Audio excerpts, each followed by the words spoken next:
ओम श्री गणेशाय नमः। ओम श्री सीतारामचंद्राभ्याम नमः। श्रीमद् वाल्मीकि रामायण बालकांड सर्ग 35 से 37। सर्ग 35। सोनभद्र पार करके विश्वामित्र आदि का गंगा जी के तट पर पहुंचकर वहां रात्रि वास करना तथा श्री राम के पूछने पर विश्वामित्र जी का उन्हें गंगा जी की उत्पत्ति की कथा सुनाना। महर्षियों सहित विश्वामित्र ने रात्रि के शेष भाग में सोनभद्र के तट पर शयन किया। जब रात बीती और प्रभात हुआ तब वे श्री रामचंद्र जी से इस प्रकार बोले। श्री राम, रात बीत गई, सवेरा हो गया, तुम्हारा कल्याण हो। उठो उठो और चलने की तैयारी करो। मुनि की बात सुनकर पूर्वाह काल का नित्य नियम पूर्ण करके श्री राम चलने को तैयार हो गए और इस प्रकार बोले। ब्रह्मन, शुभ जल से परिपूर्ण तथा अपने तटों से सुशोभित होने वाला ये सोनभद्र तो अथाह जान पड़ता है। हम लोग किस मार्ग से चलकर इसे पार करेंगे?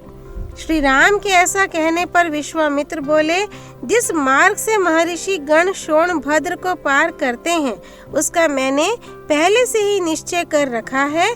वह मार्ग यह है। बुद्धिमान विश्वामित्र के ऐसा कहने पर वे महर्षि नाना प्रकार के वनों की शोभा देखते हुए वहां से प्रस्थित हुए। बहुत दूर का मार्ग तय कर लेने पर दोपहर होते होते उन सब लोगों ने मुनिजन सेवित सरिताओं में श्रेष्ठ गंगा जी के तट पर पहुंचकर उनका दर्शन किया। हंसों तथा सारसों से सेवित पुण्य सलीला भागीरथी का दर्शन करके श्री रामचंद्र जी के साथ समस्त मुनि बहुत प्रसन्न हुए। उस समय सबने गंगा जी के तट पर डेरा डाला। फिर विधिवत स्नान करके देवताओं और पितरों का तर्पण किया। उसके बाद अग्निहोत्र करके अमृत के समान मीठे हविष्य का भोजन किया। तदनंतर वे सभी कल्याणकारी महर्षि प्रसन्नचित हो महात्मा विश्वामित्र को चारों ओर से घेरकर गंगा जी के तट पर बैठ गए। जब वे सब मुनि स्थिर भाव से विराजमान हो गए और श्री राम तथा लक्ष्मण भी यथा योग्य स्थान पर बैठ गए, तब श्री राम ने प्रसन्नचित होकर विश्वामित्र जी से पूछा, भगवान, मैं ये सुनना चाहता हूँ कि 3 मार्गों से प्रवाहित होने वाली नदी ये गंगा जी किस प्रकार तीनों लोकों में घूमकर नदों और नदियों के स्वामी समुद्र में जा मिली हैं। श्री राम के इस प्रश्न द्वारा प्रेरित हो महामुनि विश्वामित्र ने गंगा जी की उत्पत्ति और वृद्धि की कथा कहना आरंभ किया। श्री राम, हिमवान नामक एक पर्वत है जो समस्त पर्वतों का राजा तथा सब प्रकार के धातुओं का बहुत बड़ा खजाना है। हिमवान की 2 कन्याएं हैं जिनके सुंदर रूप की इस भूतल पर कहीं तुलना नहीं है। मेरु पर्वत की मनोहारिणी पुत्री मेना हिमवान की प्यारी पत्नी है। सुंदर कटि प्रदेश वाली मेना ही उन दोनों कन्याओं की जननी है। रघुनंदन, मेना के गर्भ से जो पहली कन्या उत्पन्न हुई वही ये गंगा जी हैं। ये हिमवान की ज्येष्ठ पुत्री हैं। हिमवान की ही दूसरी कन्या जो मेना के गर्भ से उत्पन्न हुई उमा नाम से प्रसिद्ध है। कुछ काल के पश्चात सब देवताओं ने देव कार्य की सिद्धि के लिए ज्येष्ठ कन्या गंगा जी को, जो आगे चलकर स्वर्ग से त्रिपथगा नदी के रूप में अवतीर्ण हुई, गिरिराज हिमालय से मांगा। हिमवान ने त्रिभुवन का हित करने की इच्छा से स्वच्छंद पथ पर विचरने वाली अपनी लोकपावनी पुत्री गंगा को धर्म पूर्वक उन्हें दे दिया। तीनों लोकों के हित की इच्छा वाले देवता त्रिभुवन की भलाई के लिए ही गंगा जी को लेकर मन ही मन कृतार्थता का अनुभव करते हुए चले गए। रघुनंदन, गिरिराज की जो दूसरी कन्या उमा थी, वे उत्तम एवं कठोर व्रत का पालन करती हुई घोर तपस्या में लग गईं। उन्होंने तपोमय धन का संचय किया। गिरिराज ने उग्र तपस्या में संलग्न हुई अपनी वह विश्व वंदिता पुत्री उमा अनुपम प्रभावशाली भगवान रुद्र को ब्याह दी। रघुनंदन, इस प्रकार सरिताओं में श्रेष्ठ गंगा तथा भगवती उमा, ये दोनों गिरिराज हिमालय की कन्याएं हैं। सारा संसार इनके चरणों में मस्तक झुकाता है। गतिशीलों में श्रेष्ठ तात श्री राम, गंगा जी की उत्पत्ति के विषय में ये सारी बातें मैंने तुम्हें बता दी। ये त्रिपथ गामिनी कैसे हुई, यह भी सुन लो। पहले तो ये आकाश मार्ग में गई थी, तत्पश्चात ये गिरिराज कुमारी गंगा रमणिया देव नदी के रूप में देवलोक में आरूढ़ हुई थी। फिर जल रूप में प्रवाहित हो लोगों के पाप दूर करती हुई रसातल में पहुंची थी। श्री वाल्मीकि निर्मित आर्ष रामायण आदि काव्य के बालकांड में 35वां सर्ग पूरा हुआ। सर्ग 36। देवताओं का शिव पार्वती को सुरत क्रीड़ा से निवृत्त करना तथा उमा देवी का देवताओं और पृथ्वी को शाप देना। विश्वामित्र जी की बात समाप्त होने पर श्री राम और लक्ष्मण दोनों वीरों ने उनकी कही हुई कथा का अभिनंदन करके मुनिवर विश्वामित्र से इस प्रकार कहा, ब्रह्मन, आपने ये बड़ी उत्तम धर्मयुक्त कथा सुनाई। अब आप गिरिराज हिमवान की ज्येष्ठ पुत्री गंगा के देवलोक तथा मनुष्य लोक से संबंध होने का वृत्तांत विस्तार के साथ सुनाइए, क्योंकि आप विस्तृत वृत्तांत के ज्ञाता हैं। लोक को पवित्र करने वाली गंगा किस कारण से 3 मार्गों में प्रवाहित होती है? सरिताओं में श्रेष्ठ गंगा की त्रिपथगा नाम से प्रसिद्धि क्यों हुई? धर्मज्ञ महर्षि, तीनों लोकों में वे अपनी 3 धाराओं के द्वारा कौन कौन से कार्य करती हैं? श्री रामचंद्र जी के इस प्रकार पूछने पर तपोधन विश्वामित्र ने मुनि मंडली के बीच गंगा जी से संबंध रखने वाली सारी बातें पूर्ण रूप से कह सुनाई। श्री राम पूर्व काल में महातपस्वी भगवान नीलकंठ ने उमा देवी के साथ विवाह करके उनको नववधु के रूप में अपने निकट आई देख उनके साथ रति क्रीड़ा आरंभ की। परम बुद्धिमान महान देवता भगवान नीलकंठ के उमा देवी के साथ क्रीड़ा विहार करते 100 दिव्य वर्ष बीत गए। शत्रुओं को संताप देने वाले श्री राम इतने वर्षों तक विहार के बाद भी महादेव जी के उमा देवी के गर्भ से कोई पुत्र नहीं हुआ। ये देख ब्रह्मा आदि सभी देवता उन्हें रोकने का उद्योग करने लगे। उन्होंने सोचा, इतने दीर्घ काल के पश्चात यदि रुद्र के तेज से उमा देवी के गर्भ से कोई महान प्राणी प्रकट हो भी जाए तो कौन उसके तेज को सहन करेगा? ये विचार कर सब देवता भगवान शिव के पास जा उन्हें प्रणाम करके यों बोले, इस लोक के हित में तत्पर रहने वाले देवदेव महादेव देवता आपके चरणों में मस्तक झुकाते हैं। इससे प्रसन्न होकर आप इन देवताओं पर कृपा करें। सुरश्रेष्ठ, ये लोग आपके तेज को नहीं धारण कर सकेंगे, अतः आप क्रीड़ा से निवृत्त हो वेद बोधित तपस्या से युक्त होकर उमा देवी के साथ तप कीजिए। तीनों लोकों के हित की कामना से अपने तेज वीर्य को तेजस स्वरूप अपने आप में ही धारण कीजिए। इन सब लोकों की रक्षा कीजिए, लोकों का विनाश न कर डालिए। देवताओं की यह बात सुनकर सर्वलोक महेश्वर शिव ने बहुत अच्छा कहकर उनका अनुरोध स्वीकार कर लिया। फिर उनसे इस प्रकार कहा, देवताओं, उमा सहित मैं अर्थात हम दोनों अपने तेज से ही तेज को धारण कर लेंगे। पृथ्वी आदि सभी लोकों के निवासी शांति लाभ करें।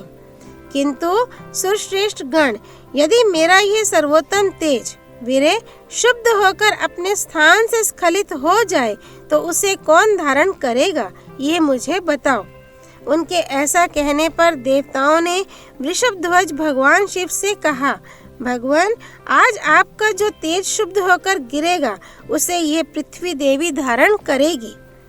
देवताओं का यह कथन सुनकर महाबली देवेश्वर शिव ने अपना तेज छोड़ा, जिससे पर्वत और वनों सहित ये सारी पृथ्वी व्याप्त हो गई। तब देवताओं ने अग्निदेव से कहा, अग्नि, तुम वायु के सहयोग से भगवान शिव के इस महान तेज को अपने भीतर रख लो। अग्नि से व्याप्त होने पर वह तेज श्वेत पर्वत के रूप में परिणत हो गया। साथ ही वहाँ दिव्य सरकंडों का वन भी प्रकट हुआ, जो अग्नि और सूर्य के समान तेजस्वी प्रतीत होता था। उसी वन में अग्नि जनित महातेजस्वी कार्तिकेय का प्रादुर्भाव हुआ। तदनंतर ऋषियों सहित देवताओं ने अत्यंत प्रसन्नचित होकर देवी उमा और भगवान शिव का बड़े भक्ति भाव से पूजन किया। श्री राम इसके बाद गिरिराज नंदिनी उमा के नेत्र क्रोध से लाल हो गए। उन्होंने समस्त देवताओं को रोष पूर्वक शाप दे दिया। वे बोली, देवताओं, मैंने पुत्र प्राप्ति की इच्छा से पति के साथ समागम किया था, परंतु तुमने मुझे रोक दिया। अतः अब तुम लोग भी अपनी पत्नियों से संतान उत्पन्न करने योग्य नहीं रह जाओगे। आज से तुम्हारी पत्नियां संतानोत्पादन नहीं कर सकेंगी, संतानहीन हो जाएंगी। सब देवताओं से ऐसा कहकर उमा देवी ने पृथ्वी को भी शाप दिया। भूमि, तेरा एक रूप नहीं रह जाएगा, तू बहुतों की भार्या होगी। खोटी बुद्धि वाली पृथ्वी, तू चाहती थी कि मेरे पुत्र ना हो, अतः मेरे क्रोध से कलुषित होकर तू भी पुत्र जनित सुख या प्रसन्नता का अनुभव न कर सकेगी। उन सब देवताओं को उमा देवी के शाप से पीड़ित देख देवेश्वर भगवान शिव ने उस समय पश्चिम दिशा की ओर प्रस्थान कर दिया। वहां से जाकर हिमालय पर्वत के उत्तर भाग में उसी के एक शिखर पर उमा देवी के साथ भगवान महेश्वर तप करने लगे। लक्ष्मण सहित श्री राम, ये मैंने तुम्हें गिरिराज हिमवान की छोटी पुत्री उमा देवी का विस्तृत वृत्तांत बताया है। अब मुझसे गंगा के प्रादुर्भाव की कथा सुनो। श्री वाल्मीकि निर्मित आर्ष रामायण आदि काव्य के बालकांड में 36वां सर्ग पूरा हुआ। सर्ग 37 गंगा से कार्तिकेय की उत्पत्ति का प्रसंग। जब महादेव जी तपस्या कर रहे थे, उस समय इंद्र और अग्नि आदि संपूर्ण देवता अपने लिए सेनापति की इच्छा लेकर ब्रह्मा जी के पास आए। देवताओं को आराम देने वाले श्री राम, इंद्र और अग्नि सहित समस्त देवताओं ने भगवान ब्रह्मा को प्रणाम करके इस प्रकार कहा, प्रभो, पूर्व काल में जिन भगवान महेश्वर ने हमें बीज रूप से सेनापति प्रदान किया था, वे उमा देवी के साथ उत्तम तप का आश्रय लेकर तपस्या करते हैं। विधि विधान के ज्ञाता पितामह, अब लोक हित के लिए जो कर्तव्य प्राप्त हो उसको पूर्ण कीजिए, क्योंकि आप ही हमारे परम आश्रय हैं। देवताओं की यह बात सुनकर संपूर्ण लोकों के पितामह ब्रह्मा जी ने मधुर वचनों द्वारा उन्हें सांत्वना देते हुए कहा, देवताओं, गिरिराज कुमारी पार्वती ने जो शाप दिया है, उसके अनुसार तुम्हें अपनी पत्नियों के गर्भ से अब कोई संतान नहीं होगी। उमा देवी की वाणी अमोघ है, अतः वह सत्य होकर ही रहेगी, इसमें संशय नहीं है। ये है उमा की बड़ी बहन आकाश गंगा, जिनके गर्भ में शंकर जी के उस तेज को स्थापित करके अग्निदेव एक ऐसे पुत्र को जन्म देंगे जो देवताओं के शत्रुओं का दमन करने में समर्थ सेनापति होगा। ये गंगा गिरिराज की ज्येष्ठ पुत्री है, अतः अपनी छोटी बहन के उस पुत्र को अपने ही पुत्र के समान मानेंगी। उमा को भी ये बहुत प्रिय लगेगा, इसमें संशय नहीं है। रघुनंदन, ब्रह्मा जी का यह वचन सुनकर सब देवता कृतकृत्य हो गए।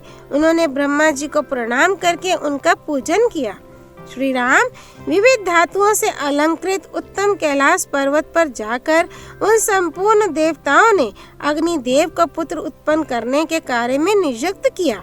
वे बोले, देव हुताशन, ये देवताओं का कार्य है, इसे सिद्ध कीजिए।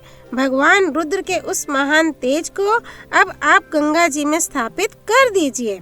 तब देवताओं से बहुत अच्छा कहकर अग्निदेव गंगा जी के निकट आए और बोले, देवी, आप इस गर्भ को धारण करें, ये देवताओं का प्रिय कार्य है। अग्निदेव की यह बात सुनकर गंगा देवी ने दिव्य रूप धारण कर लिया। उनकी ये महिमा, यह रूप वैभव देखकर अग्निदेव ने उस रुद्र तेज को उनके सब ओर बिखेर दिया। रघुनंदन, अग्निदेव ने जब गंगा देवी को सब ओर से उस रुद्र तेज द्वारा अभिषिक्त कर दिया, तब गंगा जी के सारे स्रोत उससे परिपूर्ण हो गए। तब गंगा ने समस्त देवताओं के अग्रगामी अग्निदेव से इस प्रकार कहा, देव, आपके द्वारा स्थापित किए गए इस बड़े हुए तेज को धारण करने में मैं असमर्थ हूँ, इसकी आंच से जल रही हूँ और मेरी चेतना व्यथित हो गई है। तब संपूर्ण देवताओं के हविष्य को भोग लगाने वाले अग्निदेव ने गंगा देवी से कहा, देवी, हिमालय पर्वत के पार्श्व भाग में इस गर्भ को स्थापित कर दीजिए। निष्पाप रघुनंदन, अग्नि की यह बात सुनकर महातेजस्विनी गंगा ने उस अत्यंत प्रकाशमान गर्भ को अपने स्त्रोतों से निकालकर यथोचित स्थान में रख दिया। गंगा के गर्भ से जो तेज निकला वह तपाए हुए जाम्बूनद नामक सुवर्ण के समान कांतिमान दिखाई देने लगा। गंगा सुवर्णमय मेरुगिरी से प्रकट हुई हैं, अतः उनका बालक भी वैसे ही रूप रंग का हुआ। पृथ्वी पर जहाँ वह तेजस्वी गर्भ स्थापित हुआ, वहाँ की भूमि तथा प्रत्येक वस्तु सुवर्णमयी हो गई। उसके आसपास का स्थान अनुपम प्रभा से प्रकाशित होने वाला रजत हो गया। उस तेज की तीक्ष्णता से ही दूरवर्ती भूभाग की वस्तुएं तांबे और लोहे के रूप में परिणत हो गईं। उस तेजस्वी गर्भ का जो मल था वही वहाँ रांगा और सीसा हुआ। इस प्रकार पृथ्वी पर पड़कर वह तेज नाना प्रकार के धातुओं के रूप में वृद्धि को प्राप्त हुआ। पृथ्वी पर उस गर्भ के रखे जाते ही उसके तेज से व्याप्त होकर पूर्वोक्त श्वेत पर्वत और उससे संबंध रखने वाला सारा वन सुवर्णमय होकर जगमगाने लगा। पुरुष श्री रघुनंदन, तभी से अग्नि के समान प्रकाशित होने वाले सुवर्ण का नाम जात रूप हो गया, क्योंकि उसी समय सुवर्ण का तेजस्वी रूप प्रकट हुआ था। उस गर्भ के संपर्क से वहाँ का तृण, वृक्ष, लता और गुल्म सब कुछ सोने का हो गया। तदनंतर इंद्र और मरुदगणों सहित संपूर्ण देवताओं ने वहां उत्पन्न हुए कुमार को दूध पिलाने के लिए 6 कृतिकाओं को नियुक्त किया।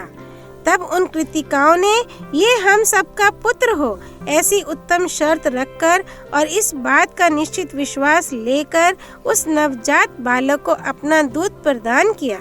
उस समय सब देवता बोले, ये बालक कार्तिकेय कहलाएगा और तुम लोगों का त्रिभुवन विख्यात पुत्र होगा, इसमें संशय नहीं है। देवताओं का यह अनुकूल वचन सुनकर शिव और पार्वती से स्खलित तथा गंगा द्वारा गर्भ स्त्राव होने पर प्रकट हुए अग्नि के समान उत्तम प्रभा से प्रकाशित होने वाले उस बालक को कृतिकाओं ने नहलाया। ककुत्स कुलभूषण श्री राम अग्नितुल्य तेजस्वी महाबाहु कार्तिकेय गर्भ स्त्राव काल में स्कंदित हुए थे, इसलिए देवताओं ने उन्हें स्कंद कहकर पुकारा।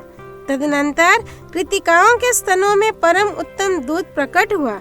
उस समय स्कंद ने अपने 6 मुख प्रकट करके उन 6 का एक साथ ही स्तनपान किया। एक ही दिन दूध पीकर उस सुकुमार शरीर वाले शक्तिशाली कुमार ने अपने पराक्रम से दैत्यों की सारी सेनाओं पर विजय प्राप्त की। तत्पश्चात अग्नि आदि सब देवताओं ने मिलकर उन महातेजस्वी स्कंद का देव सेनापति के पद पर अभिषेक किया। श्री राम, ये मैंने तुम्हें गंगा जी के चरित्र को विस्तार पूर्वक बताया है, साथ ही कुमार कार्तिकेय के जन्म का भी प्रसंग सुनाया है, जो श्रोता को धन्य एवं पुण्यात्मा बनाने वाला है। काकुत्स, इस पृथ्वी पर जो मनुष्य कार्तिकेय में भक्ति भाव रखता है वह इस लोक में दीर्घायु तथा पुत्र पौत्रों से संपन्न हो मृत्यु के पश्चात स्कंद के लोक में जाता है।